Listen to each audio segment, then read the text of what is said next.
Guys, it's your favorite federal informant. Listen, you guys, I am on vacation, but I wanted to pop in and talk about this thing that's going on. I know you guys heard about it. A lot of people have questions. I wanted to come and address it. If you guys don't know, Diddy told the defense and the prosecution that he wants them both to turn in similar cases like Diddy's. Okay. And by similar, it means you got convicted of one or two things of the Mann Act and you had no criminal priors. Now, a lot of the Diddy goons, the Diddy idiots were like, ooh, Diddy gonna walk? He ain't even been doing jail time. To which I said, okay, stop. Stop. Okay, Diddy might have beat Rico. And it was a it was a crushing blow to victims, to women, to anybody that doesn't stand with abuse, right? Did he beat Rico? But there's more to that story, but let's stick on topic. And apparently the jury said, we don't care what happened with Jane and Cassie, but because you were their boyfriend or their man, I guess you own them and you can do what you want. However, the one thing that kept coming up that a lot of people overlooked was that he was convicted on two major sex crimes. The Mann Act, they are major, major federal crimes. Okay. And I did some research. I talked to my legal people and I took notes. So, whenever I take notes, this is going to be good. Okay. Now, what did the judge ask for? He asked for comparable case law or statistics on similar Mann convictions. Now, first of all, this request is not unusual, but it is never neutral. It usually signals one or two things. One, that the judge is exploring options to justify a lighter sentence or release, especially if they're asking about parole eligibility, probation, or sentencing ranges. Two, the judge is building a case for why Diddy should not get leniency. By establishing how others were treated in similar cases, they could argue that letting Diddy off lightly would be inconsistent or unjustified. So the big question, all right, I'm actually being texted like Tesa. So the big question is what context the judge asks us in. And the thing is, if we look at the Diddy case, this is where things get tricky. The judges already denied bail and called Diddy violent. He read him to filth. The judge was not happy, okay, and said his community ties made him more dangerous, not less. So it's going to be hard for Diddy to rebrand himself. The judge also has letters from multiple victims who explicitly said he's a threat and allegedly wielded violence as a means of control. Diddy has access money and potential leverage over witnesses, and the judges don't like to be made a fool of. And if Diddy walks and does something shady again, and I think he actually will do something shady again,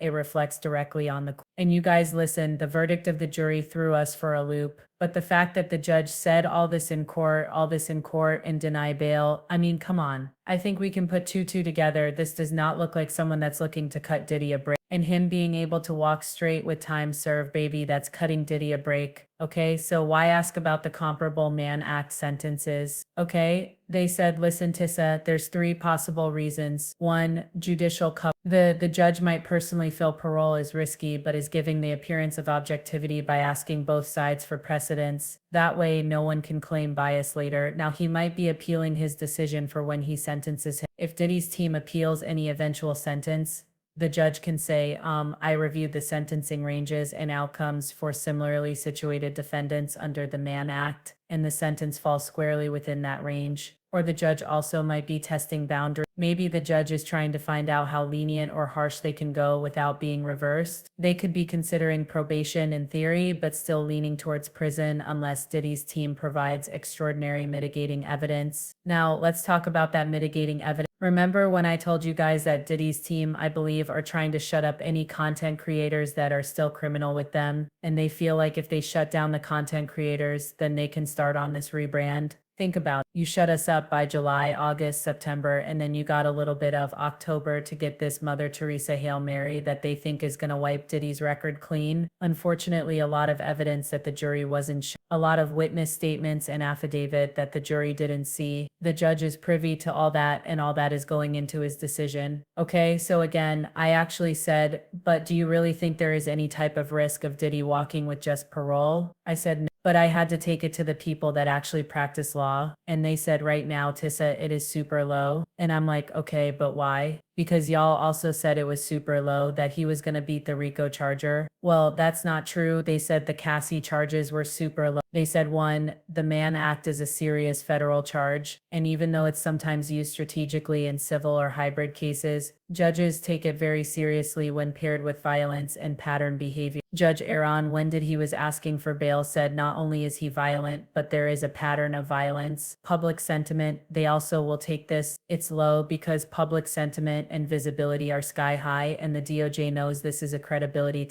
Again, remember Maureen Comey said this is chilling for victims. It will have a chilling effect. And if the judge already said Diddy is violent and a threat and denied bail and then suddenly letting him walk would make the judge look wildly inconsistent unless new facts came to light. So what do we think about the judge? This is just my personal take. I think the judge is doing due diligence, checking to see if there's any legal wiggle room. But based on prior comments, it sounds like this judge already sees Diddy as a danger, and it's just asking for case comparisons to legally reinforce whatever sentence he's already decided on. So unless Diddy pulls a legal rabbit off the hat, he's unlikely to walk with this parole. This request is probably more about sentencing justification than lenient. Okay, so here's the thing, right? Okay, what type of language, and I just want to refresh your memory, the type of language that slams the door on parole or probation. And listen, let's get into this. He said Diddy was a batterer. This is not just commentary. That is legal language, or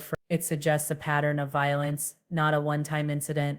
And the judge is accepting allegations as credible and may be treating them as established facts for purposes of sentencing or bail decision. And it undercuts any claim that did violent behavior is isolated, provoked, or misunderstood. Judges should casually just don't throw out that word unless they want it to stick around on the official record. He also said your client admitted he is violent and tried to preemptively enter a batter program. This is huge because pre-sentencing rehabilitation attempts, like enrolling in a battery program, are often seen by judges as damage control and not sincere. The fact that Diddy knew to enroll in that program shows consciousness of guilt. He anticipated legal trouble. Admission of violence undercuts any "I didn't do it" or "this was exaggerated" defense. And if the judge believes the admission wasn't just PR but rooted in truth, it justifies custodial sentencing over any community supervision. Okay. Now, also the judge said this type of violence comes suddenly, quickly, and with no warning. That's a judicial finding of dangerous. They said that the phrasing means that the judge believes that he is not in control of his violence and that his behavior escalates. It's impulsive and it's unpredictable. Judges use this language to justify detention, especially in bail or sentencing memo. It also implies that even if he's calmed down, he could explode at any moment, which is true, and we can't risk that in the community. That is a direct argument against probation. Now, when you hear all that, I have to ask you, does this sound like a judge that's gonna let Diddy walk? I mean, let's be serious. Even though I'm scared for the Diddy goons. What are they gonna do? Hold a visual be standing outside with a boombox begging for him to be let out of jail. I can't wait to see this. They said so again. I don't think it does, or actually absolutely not. If anything, a judge is building a sentencing record that says even if this man has money, power, and influence, he is violent, he is dangerous, and he is incapable of safely existing in the community. He tried to game the system with a batter program. He admitted what he did, and I'm not playing along. Again, these statements make it legally and politically almost impossible for the judge to grant parole without massive backlash or risk. If Diddy reoffends or contacts a victim after release, it's on the court. This isn't a judge looking for an excuse to show mercy. It's a judge locking in a narrative of violence, manipulation, and danger. Any future sentencing or probation denial can be backed by this exact language. So unless something drastic changes, probation or parole is extremely unlikely. You're watching a legal system slowly setting the foundation for a multi-year custodial sentence, or at the very least, strictly monitored. Okay, strictly monitored movements. Again, listen, at the end of the day, I don't know. It is what it is. We are expecting that Diddy will actually do some jail time. I don't think that the judge is actually going to take the time and go through all this and make all these notes just to let him out on the public. Now, well, did he really offend? That's a different subject. I 100% think thinks he will, but you never know. Maybe in Mark Agnifilio's loving arms, he has found a new version of himself. because we know that Mark is doing his best to uplift that man. Anyway, y'all let me know what you think in the comments. I'll talk to y'all later.